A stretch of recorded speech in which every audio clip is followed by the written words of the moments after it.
जय हिंद दोस्तों। आपका स्वागत करते हैं मेरे चैनल स्टडी विद सैम में। तो आज हम लोग आपके साथ लेकर आए हैं 30 क्वेश्चन, बहुत most important UP triple S C PET के मोस्ट इंपॉर्टेंट 30 क्वेश्चन। तो बने रहिए स्टडी विद सैम में। आइए स्टार्ट करते हैं आज की क्लास। देखिए पहला क्वेश्चन हमारा क्या कह रहा है, तो लाइक सब्सक्राइब ज़रूर कर दीजिएगा। पहला क्वेश्चन है, जहांगीर द्वारा किस कंपनी को सूरत में कारखाने लगवाने को अधिकृत किया गया था? पहला फ्रांसीसी ईस्ट इंडिया कंपनी, दूसरा यूनाइटेड स्टेट इंडिया कंपनी, तीसरा पुर्तगाल स्टेट इंडिया कंपनी, चौथा इंग्लिश ईस्ट इंडिया कंपनी। तो कौन सा आंसर सही होगा दोस्तों, कमेंट में बताइए आप लोग। D is the right answer, English east India company. D इसका आंसर सही होगा दोस्तों। ठीक, आगे बढ़ते हैं।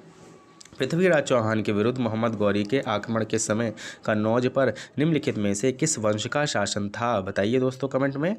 ए चंदेल, बी प्रतिहार, तीसरा पाल और चौथा गढ़वाल। तो किसका था दोस्तों, कमेंट में बताइए। डी गढ़वाल सही है। तीसरे क्वेश्चन की तरफ चलते हैं हम लोग। गुप्त स्वर्ण मुद्रा को कहा जाता था? क्या कहा जाता था? कछापड़, दिनार, निष्क, सुवर्ण। बताइए दोस्तों तीसरे का क्या होगा? तीसरे का बी सही होगा, दिनार कहा जाता था। नेक्स्ट क्वेश्चन की तरफ चलते हैं हम लोग दोस्तों। जैन धर्म में संलेखन से तात्पर्य है? पहला लेखन पद्धति, दूसरा उपवास द्वारा प्राण त्यागना, तीर्थकरों की जीवनी और भित्ति चित्र। चौथा ऑप्शन क्या हो जाएगा चौथे का? बी उपवास द्वारा प्राण त्यागना। जैन धर्म में संलेखन से तात्पर्य है। पांचवा क्वेश्चन क्या है, भारतीय पुरातत्व का जनक किसे कहा जाता है? बताइए दोस्तों कमेंट में बताइए। Alexander Cunningham, John Marshall, Mortimer Wheeler और जेम्स प्रिंसेप। बताइए। A is the right answer, Alexander Cunningham. Next question की तरफ चलते हैं हम लोग। छठवां क्वेश्चन है, 1833 के चार्टर एक्ट के कुछ प्रावधान थे, नीचे दिए गए कूट के आधार पर सही उत्तर को दीजिए। पहला है इसमें कंपनी के व्यापारिक एकाधिकार को समाप्त कर दिया। दूसरा है इसने गवर्नर जनरल की परिषद में एक विधि सदस्य सम्मिलित किया। तीसरा है इसने प्रेसिडेंसियों के कानून बनाने की अधिकार को वापस ले लिया। चौथा है इसने फोर्ट विलियम के गवर्नर जनरल का नाम बदलकर भारत का गवर्नर जनरल कर दिया। बताइए क्या सही होगा? ए, बी या सी या डी बताइए। तो इसका D is the right answer, उपयुक्त सभी, मतलब सभी सही हैं। डी सही हो जाएगा। ठीक है, नेक्स्ट क्वेश्चन की तरफ चल। द्वितीय गोलमेज सम्मेलन 1931 में कांग्रेस के प्रतिनिधित्व के रूप में भाग लेने वाले नेता कौन थे? इसका आंसर बताइए दोस्तों कमेंट में। पहले महात्मा गांधी, दूसरा मदन मोहन मालवीय, तीसरा सरोजिनी नायडू, चौथा इनमें से कोई नहीं। बताइए कमेंट में। तो A is the right answer, Mahatma Gandhi. आठवां क्वेश्चन है, अखिल भारतीय राजनीति में गांधी का पहला साहसिक कदम था? गांधी जी का पहला साहसिक कदम था, तो आपको पता होगा दोस्तों, कमेंट में बताइए। ऑप्शन हो गया असहयोग आंदोलन, रोलेट सत्याग्रह, तीसरा चंपारण आंदोलन, चौथा दांडी यात्रा। तो आठवें का C is the right answer, Champaran आंदोलन। बंगाल का विभाजन करने वाला गवर्नर जनरल कौन था? बताइए। ए कर्जन, दूसरा बी कैनिंग, तीसरा मिंटो, चौथा मेयो। बताइए। तो नौवें का हो जाएगा कर्जन। नौवें का आंसर हो जाएगा Curzon is the right answer. Bengal का विभाजन किसने किया? कर्जन ने किया। नेक्स्ट क्वेश्चन, 1857 में किसने इलाहाबाद को आपातकालीन मुख्यालय बनाया था? पहला ऑप्शन लॉर्ड कैनिंग, दूसरा लॉर्ड कॉर्नवालिस, तीसरा लॉर्ड वेलेस्ली और लॉर्ड विलियम बेंटेक। 10वें का आंसर ए हो जाएगा, Lord Canning. Lord Canning, Lord Canning is the right answer. 11वां, उच्चतम लवणता पाई जाती है मृत सागर में, लाल सागर में, महान सॉल्ट अरब अमेरिका में और वॉन झील टर्की में। इसका आंसर हो जाएगा D is the right answer, 11वें का डी। 12वां देखते हैं, निम्नलिखित में से कौन सा कथन सही नहीं है? जल वाष्प निचले वायुमंडल की अति परिवर्तित गैस है।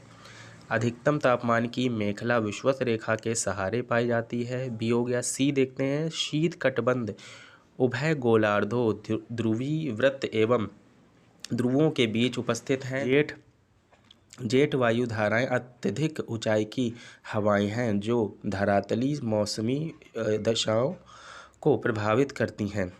तो इस 12वें का क्या हो जाएगा दोस्तों? B is the right answer. अधिकतम तापमान की मेखला विषुवत रेखा के सहारे पाई जाती है, तो बी सही हो जाएगा। सही नहीं है मतलब, तो बी सही है इसका। अगला क्वेश्चन है 13वां क्वेश्चन, लवणीय जल में उगने वाले पौधे कहलाते हैं? Hydrophytes, mesophyte, halophyte, thallophyte. Option क्या हो जाएगा इसका? कमेंट में बताइए दोस्तों। C is the right answer, halophyte. दी हुई है दिल्ली, मुंबई, जोधपुर, शिलोंग। दूसरी तरफ दिया हुआ है शुष्क, अर्धशुष्क, उष्ण आर्द्र और आर्द्र जलवायु वगैरह ये बतानी है। तो बताइए दोस्तों इसका क्या हो जाएगा, ए, बी या सी? कौन सा ऑप्शन सही हो जाएगा? तो 14वें का सी सही हो जाएगा। सी का मतलब क्या हुआ देखिए, समझिए अब। दिल्ली की वायु कैसी है? मतलब अर्धशुष्क है। और मुंबई की जो है उष्ण आर्द्र है। और जोधपुर की हमारी है आर्द्र है, जोधपुर की शुष्क है सॉरी। और शिलोंग की हमारी आर्द्र है। ठीक है, ज़्यादा वर्षा होती है शिलोंग वगैरह में। नेक्स्ट क्वेश्चन देखते हैं। 15वां क्वेश्चन है, 2011 की जनगणना के अनंतम आंकड़ों के अनुसार भारत का द्वितीय सर्वाधिक जनसंख्या वाला राज्य है। बताइए दोस्तों 15वें का C is the right answer, Maharashtra. 16वें की बात करते हैं, तो एंट्री पार्ट व्यापार से तात्पर्य है आयात व्यापार, निर्यात व्यापार, आयात व्यापार, तटीय व्यापार, निर्यात के लिए आयात की गई वस्तुएं। बताइए दोस्तों 16वें का क्या हो जाएगा दोस्तों? डी सही हो जाएगा।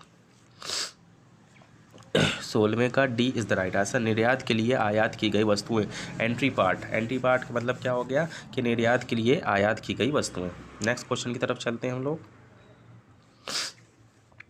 इसमें भी सूची दी गई है दोस्तों।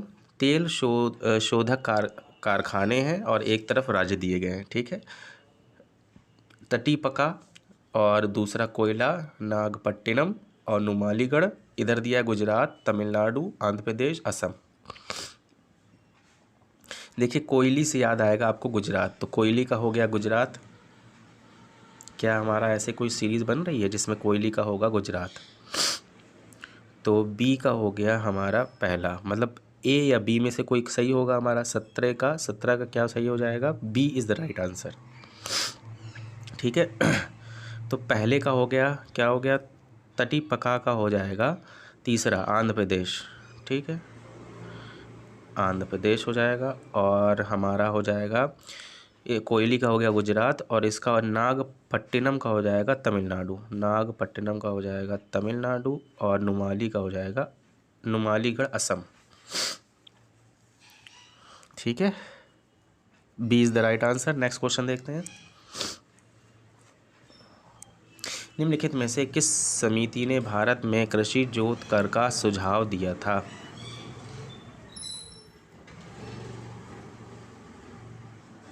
राज्य समिति, वाचु समिति, कार्व समिति, मराठा समिति। बताइए दोस्तों 18वें का क्या होगा? 18वें का ए सही है, राज्य समिति। बैंक दर का आशय है साहूकारों द्वारा लिया जाने वाला ब्याज दर, अनुसूचित बैंकों द्वारा लिया जाने वाला ब्याज कर, या बैंकिंग संस्थान के लाभ दर, या केंद्रीय बैंक द्वारा लिया जाने वाला आधिकारिक ब्याज दर। बताइए दोस्तों ए, बी, सी या डी? क्या हो जाएगा इसका? D is the right answer, 19 का डी। 20वें क्वेश्चन की तरफ चलते हैं हम लोग। अवमूल्यन तब अधिक कारगर होता है जब विदेशों में निर्यात मांग की लोच अधिक होती है या कम होती है, आयात की लोच कम होती है, उपयुक्त में से कोई नहीं। तो बताइए दोस्तों इसका सही क्या हो जाएगा 20वें का उत्तर। A is the right answer. विदेशों में निर्यात की मांग की लोच अधिक होती है। नेक्स्ट क्वेश्चन देखते हैं। वह न्यूनतम जनसंख्या कितनी है जिसके नीचे 73वें संशोधन अधिनियम के उपबंध के अनुसार मध्यवर्ती स्तर पर पंचायती गठन नहीं की जा सकती। ठीक है दोस्तों, बताइए इसका 21वां का क्या हो जाएगा। 25 लाख, 20 लाख, 35 लाख, 30 लाख। तो 20 लाख होनी चाहिए। B is the right answer. निम्नलिखित में से किस विषय पर राष्ट्रपति के लिए मंत्रिपरिषद से सलाह लेना आवश्यक नहीं है। नहीं है बात कर रहा है वो, तो ध्यान दीजिएगा दोस्तों, नहीं है। ए ऑप्शन राजदूतों की नियुक्ति, दूसरा बी ऑप्शन हमारा हो गया विधेयकों पर स्वीकृति देना, तीसरा सी राज्यपाल द्वारा प्रेषित विधेयकों पर स्वीकृति देना, चौथा लोकसभा भंग करना। तो क्या सही हो जाएगा इसका। विधेयकों पर स्वीकृति देना 22 का हो जाएगा हमारा। B is the right answer. 21 का भी बी है और 22 का भी बी है दोस्तों। नेक्स्ट क्वेश्चन की तरफ चलते हैं हम लोग। नीचे दिए गए कथन हैं, इनको बताना है इनके बारे में। ठीक है, पहला दिया हुआ है भारत में प्रेसिडेंट है किंतु प्रेसिडेंसी नहीं। संविधान में एक मंत्रिपरिषद का प्रावधान है। तो बताइए दोस्तों इसका क्या हो जाएगा। ए तथा आर दोनों सही हैं तथा आर ए की सही व्याख्या करता है। ए तथा आर दोनों सही हैं किंतु ए आर की सही व्याख्या नहीं करता है। ए सही है किंतु आर गलत है। ए गलत है किंतु आर सही है। क्या सही हो जाएगा दोस्तों। 23 का बी सही होगा। दोनों सही हैं लेकिन आर ए की सही व्याख्या नहीं करता, क्योंकि अलग अलग बातें कर रहे हैं। वो कह रहा है भारत में प्रेसिडेंट है पर मतलब प्रेसिडेंट है लेकिन प्रेसिडेंसी नहीं है। संविधान में एक मंत्रिपरिषद का प्रावधान है, वहाँ प्रेसिडेंट की बात करी गई है, दूसरे वाले में मंत्रिपरिषद की बात करी गई। तो अलग अलग सेंटेंस हैं। ठीक है दोस्तों, तो बी हो जाएगा इसका। नेक्स्ट क्वेश्चन हमारा 24वां है। निम्नलिखित में से कौन भारत के संविधान द्वारा प्रदत्त 6 मूल अधिकारों में से नहीं है। 6 मूल अधिकार की बात हो रही है। 6 मूल अधिकार हैं हम सबके, तो 6 मूल अधिकारों में से नहीं जो है वो बताना है हमें। क्वेश्चन पढ़िएगा ज़रूर, आप लोग पढ़ के लगाइएगा। ठीक है। समानता का अधिकार, विरोध का अधिकार, शोषण के विरुद्ध अधिकार, धर्म की स्वतंत्रता का अधिकार। तो इसका क्या हो जाएगा 24वें का। B is the right answer. B विरोध का अधिकार नहीं है। ठीक है, नेक्स्ट क्वेश्चन की तरफ चलते हैं। क्वेश्चन है हमारा 25वां क्वेश्चन है हमारा। हम न्यायिक पुनर्विलोकन की व्यवस्था देखते हैं केवल भारत में, केवल यूके में, केवल यूएसए में या भारत और यूएसए दोनों में। बताइए दोस्तों कमेंट में। 25 का डी हो जाएगा। भारत और यूएसए दोनों में। निम्नलिखित वर्ग रक्त वर्ग सार्वत्रिक दाता यूनिवर्सल डोनर कौन होता है। B, O, A B. बताइए दोस्तों कमेंट में क्या होता है। ओ होता है दोस्तों। यूनिवर्सल दाता मतलब डोनर, सर्वदाता, सार्वत्रिक दाता। ठीक है। डीएनए की द्विकुंडलिनी संरचना किसके द्वारा दी गई थी। डीएनए की बात हो रही है दोस्तों। डीएनए की बात हो रही है, डीएनए की बात करें हम लोग तो डीएनए की किसने दी थी। तो B is the right answer. Watson and Crick ने दी थी द्विकुंडली संरचना। 28वां क्वेश्चन हमारा क्या है। स्वर्णकारों द्वारा प्रयोग में आने वाला एक्वारिजिया निम्नलिखित को मिलाकर बनाया जाता है। किसको मिलाकर बनाया जाता है। नाइट्रिक अम्ल तथा सल्फ्यूरिक अम्ल। बी है नाइट्रिक अम्ल तथा हाइड्रोक्लोरिक अम्ल। सी है सल्फ्यूरिक अम्ल तथा हाइड्रोक्लोरिक अम्ल। डी है सिट्रिक अम्ल तथा बेंजोइक अम्ल। ठीक है, तो बताइए 28 का क्या हो जाएगा। B is the right answer. Nitric अम्ल तथा हाइड्रोक्लोरिक अम्ल, HCl वाला मतलब हाइड्रोक्लोरिक अम्ल। नेक्स्ट देखते हैं हम लोग।